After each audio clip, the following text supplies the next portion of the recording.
الحمدللہ رب العالمین الرحمن الرحیم السلام علیکم ورحمۃ اللہ وبرکاتہ۔ تصوف کے جوہری پہلو کے سلسلے میں آج کا واقعہ حضرت عبداللہ بن مبارک رحمۃ اللہ علیہ بہت بڑے اولیاء اللہ میں سے بھی ہیں، اور آپ کا جو شمار ہے وہ محدثین میں بھی ہوتا ہے۔ آپ ایک مرتبہ جنگل سے آپ کا گزر ہوا تو آپ نے جنگل میں ایک نوجوان کو دیکھا۔ ظاہر اس وقت جو تفریح کا جو سما تھا، جو معاملات تھے، وہ لوگ یہ جنگلوں میں اور جو میدانی علاقے تھے ان میں نکل جایا کرتے تھے۔ آپ نے اس نوجوان کو دیکھ کر گمان کیا کہ پتہ نہیں یہ گھوم پھر رہا ہے، اسے کوئی علم بھی اس نے حاصل کیا ہے یا نہیں۔ اگر اس نے علم حاصل نہیں کیا تو یہ اللہ کا تعارف کیسے پائے گا، اللہ کی پہچان کیسے حاصل کرے گا۔ اب یہ ان کو گمان آیا تو انہوں نے اس لڑکے کو مخاطب کیا، اس سے پوچھا کہ اے نوجوان، کیا تم نے علم بھی پڑھا ہے کہ گھوم پھر کے ٹائم ضائع کر رہے ہو؟ اس نوجوان نے جواب دیا، حضرت پڑھا تو میں نہیں ہوں، لیکن 4 علوم ایسے ہیں جن سے میں واقف ہوں۔ حضرت عبداللہ بن مبارک بڑے حیران ہوئے۔ آپ نے فرمایا کہ مجھے بتاؤ وہ کون سے علوم ہیں اور ان کا کیا فائدہ ہے۔ اس لڑکے نے جواب دیا، پہلا علم تو یہ ہے سر کا علم، دوسرا علم ہے کان کا، تیسرا ہے زبان کا، اور چوتھا علم ہے دل کا۔ حضرت عبداللہ بن مبارک یہ سن کر بڑے حیران ہوئے۔ اب اس نے وضاحت کی، اس نے کہا میں یہ جانتا ہوں حضرت کہ سر کا کام جو ہے وہ صرف اور صرف اللہ رب العزت کی بارگاہ میں جھکنا ہے۔ اگر اس سر کو اگر جھکانا ہے تو صرف اپنے رب کی بارگاہ میں جھکانا ہے۔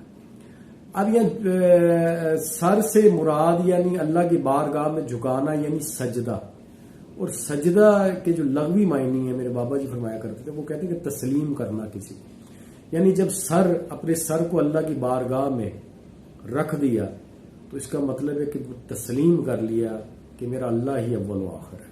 اور کان کا علم کہ اللہ کے کلام کے علاوہ کوئی بات جو ہے وہ نہ سننے میں آئے، جب بھی سنیں اللہ کی بات سنیں۔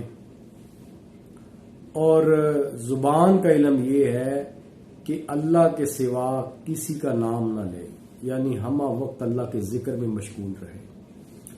اور دل کا علم یہ ہے کہ اللہ کی یاد کے علاوہ اس دل میں کسی کی یاد آباد نہ ہو سکے۔ اب یہ 4 جواب جب سنے حضرت عبداللہ بن مبارک رحمۃ اللہ بڑے حیران ہوئے، تو انہوں نے اس نوجوان لڑکے سے کہا کہ مجھے نصیحت کرو۔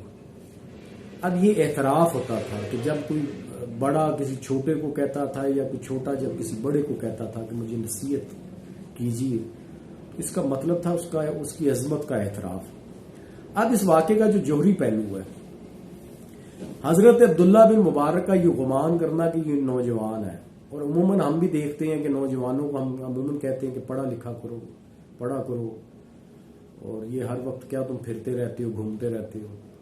اب انہوں نے اسی چیز کو پیش نظر رکھتے ہوئے، اسی سوچ کو پیش نظر رکھتے ہوئے کہ نوجوان لڑکا ہے تو اسے تو اسے علم حاصل کرنا چاہیے تاکہ اللہ کی یہ جو معرفت کر سکے۔ تو جب اس کے جواب سنے تو اس نے جب جواب دیا، اور یہی اس کے جو جواب ہیں کہ 4 علوم ایسے ہیں جن سے میں واقف ہوں، یہی اس واقعے کا جوہری پہلو ہے۔ یعنی ان 4 چیزوں کو جاننے کے لیے آپ کو، آدمی کو، ہر انسان کو اپنی ذات پہ غور کرنے کی فکر ہے۔ اس کے لیے کوئی علم درکار نہیں۔ اگر آپ اللہ کے متعلق جاننا چاہتے ہیں تو سب سے پہلے آپ اپنے متعلق جانیں، اور اپنے متعلق جاننے کا جو پہلا سٹیپ ہے وہ یہ ہے کہ آپ کو نعمت کی صورت میں اللہ نے جو کچھ بھی دیا ہے، وہ زبان ہے، کان ہے، سر ہے، دل ہے، پاؤں ہے، ہاتھ ہے، کچھ بھی ہے، اس پہ غور کریں، آپ کے تمام اعضاء جو ہیں۔ اب اس نوجوان نے جو ہے اس نے کہا میں پڑھا ہوا تو نہیں ہوں، لیکن جب اس نے یہ غور کیا تو تو اس نے اللہ کو پہچان لیا. اب اسے غور کرنے کے لیے باہر جانا نہیں پڑا، پھرنا نہیں پڑا. یعنی اللہ کی تلاش کے لیے، اللہ کی پہچان کے لیے اس نے جب اپنے آپ پر غور کیا تو اس نے 4 چیزیں جو ہے نا اخذ کی. وہ اپنی باڈی میں سے جو ہے نا 4 چیزیں اس نے اخذ کی، جس کو اس نے 4 علوم کا نام دیا اور حضرت عبداللہ بن مبارک کو بتایا کہ سر کا کام یہ ہے کہ صرف اللہ کے آگے جھکے، کان کا کام یہ ہے کہ اللہ کی بات کے علاوہ کچھ نہ سنے، کلام کے علاوہ کچھ نہ سنے، زبان کا کام یہ ہے کہ صرف اس کا ذکر کرے، اور دل کا کام یہ ہے کہ صرف اسی کو دل میں آباد رکھے. تو اسی سے اس نے سب کچھ پا لیا. اور اسی اعتراف میں حضرت عبداللہ بن مبارک جیسی ہستی نے اس لڑکے سے کہا کہ مجھے نصیحت کرو. تو اگر آپ بھی اللہ کو جاننا چاہتے ہیں، اللہ کو پہچاننا چاہتے ہیں، تو آپ کو کوئی طویل سفر اختیار کرنے کی ضرورت نہیں ہے. اس سے پہلے آپ کو اپنے آپ کو جاننے کی ضرورت ہے. یہی اصل میں صوفیہ کا پیغام ہے، اور اسی مشن کے لیے، اسی منشا کے لیے صوفیہ نے اپنی زندگیاں گزاری ہیں. اللہ تعالیٰ ہمیں بزرگان دین کا سی مقام اور مرتبہ سمجھنے کی توفیق عطا فرمائے، اور ہمیں بھی اپنے آپ پر غور کرنے کے بعد اللہ کی طرف راغب ہونا نصیب فرمائے، اور ہم سب کو مقام شرف عطا فرمائے.